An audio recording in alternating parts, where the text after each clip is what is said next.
ये है talks news network और आप देख रहे हैं पॉलिटॉक्स, राजनीति का कच्चा चिट्ठा। उत्तर प्रदेश विधानसभा चुनाव और बीते कुछ समय में मोदी सरकार और भारतीय जनता पार्टी की छवि को हुए नुकसान की भरपाई के तौर पर देखा जा रहा केंद्रीय मंत्रिमंडल विस्तार अब लगातार विपक्ष के निशाने पर है। प्रधानमंत्री मोदी सरकार 2.0 का पहला मंत्रिमंडल विस्तार बुधवार को हुआ, जिसमें 43 मंत्रियों ने शपथ ली और इससे पहले मोदी कैबिनेट से कई दिग्गजों के इस्तीफे ने सभी को चौंका दिया था। वहीं देश की प्रमुख विपक्षी पार्टी कांग्रेस मोदी मंत्रिमंडल विस्तार पर सियासी तंज कस रही है।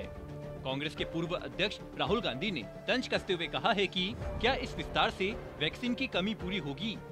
तो वहीं उत्तर प्रदेश विधानसभा चुनाव को मद्देनजर रखते हुए सूबे की पूर्व मुख्यमंत्री मायावती ने मोदी मंत्रिमंडल विस्तार को बीजेपी की गलत नीतियां और अन्य कमियों को छुपाने के लिए पर्दा डालने वाला बताया।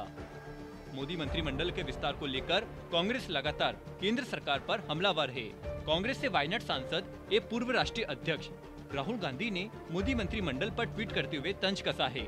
राहुल गांधी ने ट्वीट करते हुए लिखा है कि क्या इस विस्तार का यह मतलब है कि अब वैक्सीन की कमी नहीं होगी।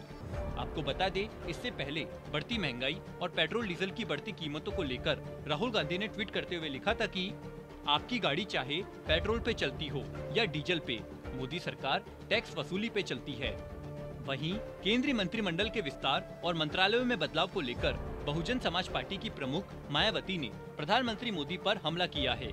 बसपा सुप्रीमो मायावती ने ट्वीट करते हुए लिखा है कि केंद्रीय मंत्रिमंडल में कल किए गए लंबे चौड़े विस्तार और फेरबदल सरकार की अब तक की रही गलत नीतियों, कार्यकलापों और अन्य कमियों आदि पर पर्दा नहीं डाल सकते, न ही उन पर से लोगों का ध्यान बांट सकते हैं। जनता व देश की बदहाल स्थिति सही समय पर परिवर्तन की राह देख रही है।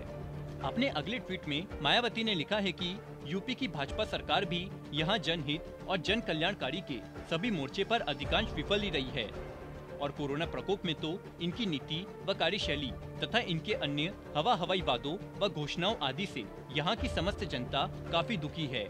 वहीं मोदी मंत्रिमंडल विस्तार की तुलना रेल के खराब इंजन से करते हुए कांग्रेस प्रवक्ता रणदीप सुरजेवाला ने कहा कि खराबी इंजन में है और बदले डिब्बे जा रहे हैं। यही तो है दुर्दशाजीवी मोदी मंत्रिमंडल के विस्तार की सच्चाई। बता दें कि मोदी मंत्रिमंडल विस्तार के बाद अब योगी कैबिनेट के विस्तार की चर्चाएं जोर पकड़ने लगी है। पहले कहा जा रहा था कि योगी सरकार के कैबिनेट विस्तार के बाद मोदी मंत्रिमंडल विस्तार होगा।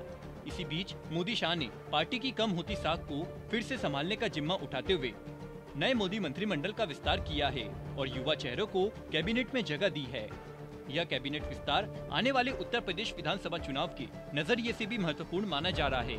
इस बार मोदी कैबिनेट में यूपी के 7 नए मंत्रियों को जगह दी गई है। इन सभी को राज्य मंत्री ही बनाया गया है।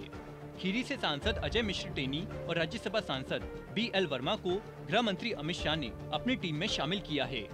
अजय मिश्र को गृह राज्य मंत्री बनाया गया है, जबकि BL वर्मा 2 दिन पहले ही वनी सहकारिता मंत्रालय में राज्य मंत्री होंगे। ये मंत्रालय भी अमित शाह के पास ही है। इसी तरह पंकज चौधरी को वित्त राज्य मंत्री और अनुप्रिया पटेल को कॉमर्स और इंडस्ट्री की जिम्मेदारी दी गई है। पॉलिटॉक्स ब्यूरो, दिल्ली।